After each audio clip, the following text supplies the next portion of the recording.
These are the $500 Adidas Evo Pro 1s, one of the fastest shoes in the world, and today I'm going to be racing a 5K in them. And to see if the $500 shoes are worth it, I'm going to be racing my twin brother Jacob, who's going to be wearing $10 shoes that I bought on Amazon, and we're going to see which is faster. He needs this to beat me, but I'm still not going to let it happen today. I mean, are you kidding me? What do you expect to run? I expect to run faster than Tyler. What time?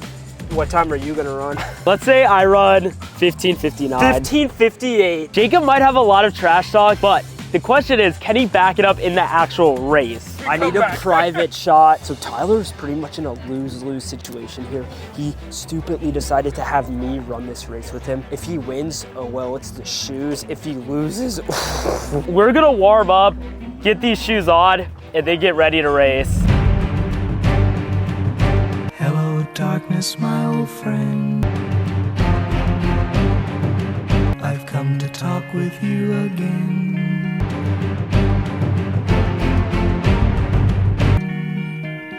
Because a vision softly creeping. All right, we're all kitted up. We got the shoes on, 500 versus 10, and we're about to go rip this race now. Easy dub. So we got lined up towards the front of the race, about to throw down all out efforts in our respective shoes. And on your marks, get set, go! So the race is off, and the showdown between me and Jacob officially begins. This is going to be an all-out 5K, running as fast as I possibly can. And we just so happen to have first-person POV cams. So Jacob gets out a little bit faster than me, so I pass him in order to make him just a little bit scared. Unfortunately, I am in the ultimate lose-lose scenario. Either I win and it's because I'm just wearing the faster shoes, or I lose and Jacob is a definite superior runner to me. So my goal? Destroy Jacob in this race. Jacob's goal?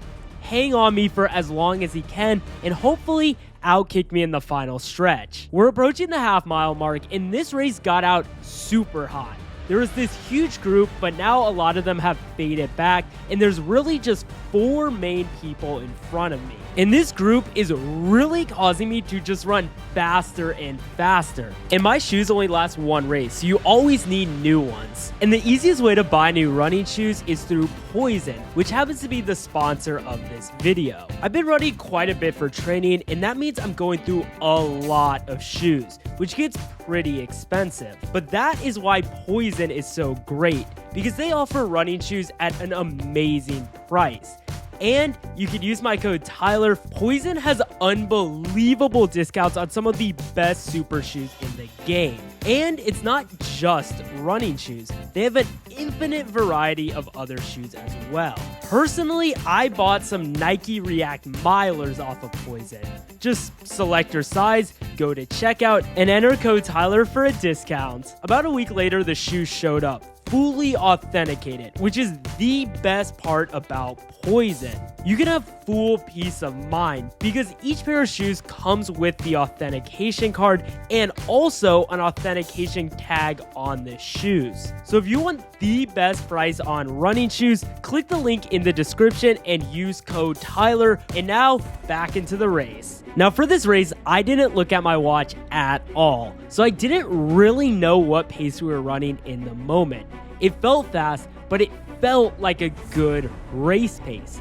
I also haven't raced a 5K in quite a while, so I wasn't really sure how fast I'd be able to run this in. I know some of you have wanted to see an all-out effort without any fun gimmicks, and this is it right here. Well, maybe not for Jacob with the $10 shoes, but with my $500 shoes, it definitely is. So now we're coming up on the first mile mark, and this was a quick first mile. We end up hitting the split in a 5:12. But honestly, it felt pretty easy. But someone it didn't feel easy for was Jacob. Right here, he sees what the first mile split was and instantly drops back. I mean, guys, I opened a 10-meter gap on him in like 5 seconds. I hear someone in our group drop back. I turn to look, and sure enough, it's Jacob. The $10 shoes just weren't powerful enough to hang on the pace, and the gap is becoming huge. So back in this race, I have dropped Jacob.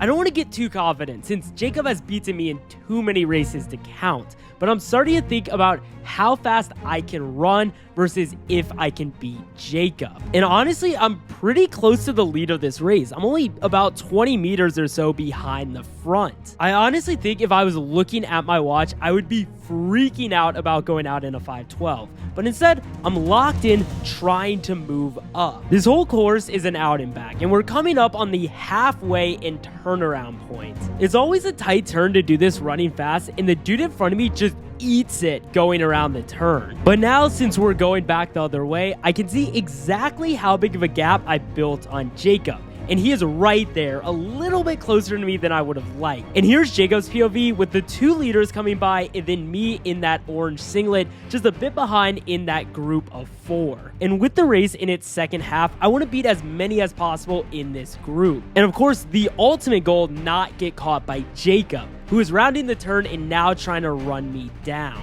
Let's talk a little bit about the shoes now, since that's the whole title of the video. My $500 Evo Pros were feeling amazing. Usually when not racing, I feel every tiny discomfort because race shoes are built for speed, not comfort.